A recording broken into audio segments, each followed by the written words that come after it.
আমার শৈশবের সে স্বাদের মুদি দোকানটা একসময় মালে ভর্তি ছিল, অপূর্ণ ছিল না কোনো কিছুরই।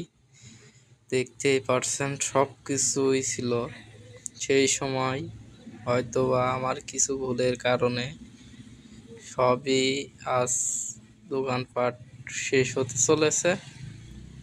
এই পর্যায়ে এসে পড়ছি, হয়তোবা আল্লাহ তাআলার অনেক ভালো কিছু দেবে বলে সেই কারণে এইগুলা আমার কাছ থেকে নিয়েছে।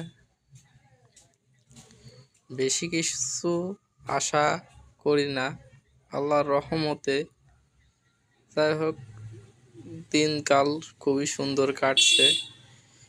এগুলো দেখে আফসোস করলেও সেটা মনে রাখি যে সব সময়ের জন্য চিরস্থায়ীও ভাবে কোনো জিনিসই মানুষের হয় না।